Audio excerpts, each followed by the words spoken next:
5 राज्यों के विधानसभा इलेक्शन का काउंटडाउन स्टार्ट हो चुका है। उनमें से एक राज्य सबसे ज़्यादा हॉट बना हुआ है। दोनों पार्टी अपने एड़ी चोटी के दम लगा रहे हैं ताकि उस राज्य में हम जीत सके।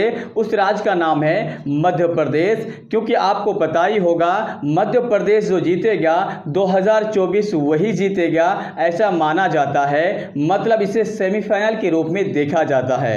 तो आज जो खास करके अक्टूबर महीना का फाइनल रिजल्ट कह लीजिए या ओपिनियन पोल कह लीजिए या लोकल सर्वे कह लीजिए, जो निकल के सामने आया है, बहुत ही ज़्यादा चौंकाने वाला है। अगर आप खुद सुनेंगे तो आप हैरान हो जाएंगे। साथ ही साथ आप लोग को हम ये भी बता दें, दोनों पार्टी, चाहे कांग्रेस हो जाए चाहे भारतीय जनता पार्टी हो जाए, दोनों के लिए चिंता का सबब है, चिंता का विषय है। तो चलिए हम देरी के बगैर आपको सर्वे के ऊपर लेके चलते हैं। जो सर्वे निकल के आया है वो लाजवाब है, बहुत ही ज़्यादा चौंकाने वाला है।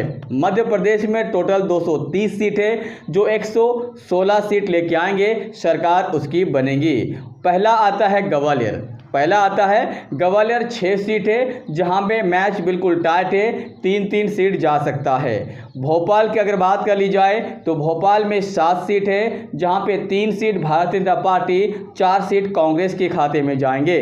बालाघाट में 6 सीट है, यहां पे 3 सीट कांग्रेस के पास और 3 सीट भारतीय जनता पार्टी के पास। जबलपुर की अगर बात की जाए, यहाँ पे 8 सीट है, 8 में से 3 सीट भारतीय जनता पार्टी के पास और 5 सीट कांग्रेस के पास है।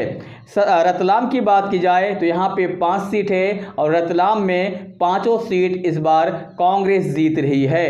इंदौर में 9 सीट है, 9 में से 6 सीट भारतीय जनता पार्टी के खाते में, 3 सीट कांग्रेस के खाते में। यहाँ पे कांग्रेस जो है बहुत ही ज़्यादा कमज़ोर है।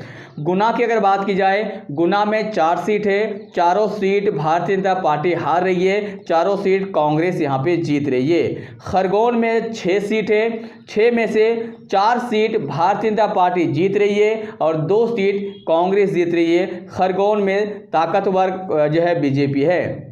विदिशा की अगर बात की जाए तो विदिशा में 5 सीट है, 3 सीट भारतीय जनता पार्टी के पास, 2 सीट कांग्रेस के पास।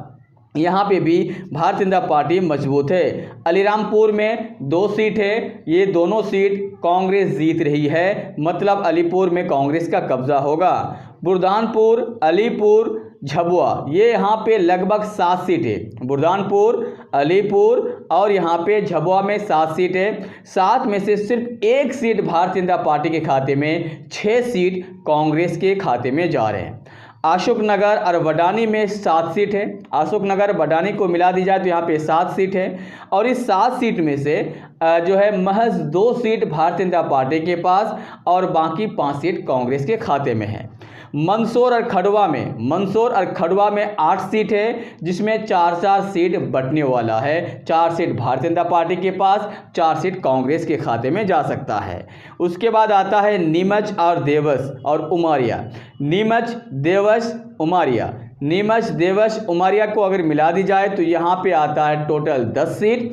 10 में से 4 सीट भारतीय जनता पार्टी के खाते में, 6 सीट कांग्रेस के खाते में। यहाँ पे भी कांग्रेस की बढ़त है। उसके बाद आता है उमरिया और घाट। उमरिया घाट में 9 सीट है और 9 सीट में 5 सीट कांग्रेस के पास है, भारतीय जनता पार्टी के पास 5 सीट है और 4 सीट जो है कांग्रेस के पास है। तो यहाँ पे कांग्रेस कमज़ोर है।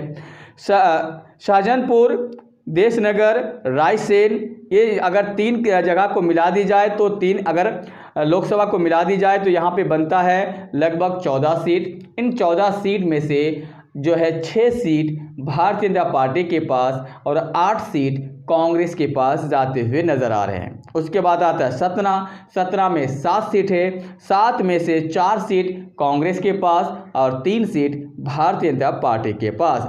बैतूल में 5 सीट है, 3 सीट जाएंगे भारतीय जनता पार्टी के पास और कांग्रेस के पास 2 सीट है। छिंद में बात कर लें, छिंद में अगर बात कर लें तो भिंड में अगर बात कर लें तो 5 सीट है, तो 2 भारतीय जनता पार्टी, 3 कांग्रेस। छिंदवाड़ा में 7 सीट है तो 4 भारतीय जनता पार्टी, 3 कांग्रेस। तो जो हम अभी एनालिसिस आपको बताए, जो सर्वे बताए, दोनों को बहुत ही ज़्यादा टफ फाइट दिखाया गया है। इससे ये साबित होती है कि जो यहाँ पे ज़्यादा ताकत लगाएंगे हो सकता है कि रुख उसी तरह बदल जाए। लेकिन कांग्रेस यहाँ पे 120 सीट लेके आ रहे हैं और 110 सीट तक जा सकता है भारतीय जनता पार्टी। मतलब अभी फिलहाल कांग्रेस सरकार बनाते हुए दिख पा रहे हैं और भारतीय जनता पार्टी यहाँ पे हारते हुए नजर आ रहे हैं। लेकिन अभी माहौल बाकी है, समय बाकी है। जब हम अक्टूबर के बाद नवंबर महीना का सर्वे लेके आएंगे डे बाय डे का, तो आपको समझ में आ जाएगा कि कितनी कौन सीट लेके आ रही है। जय हिंद।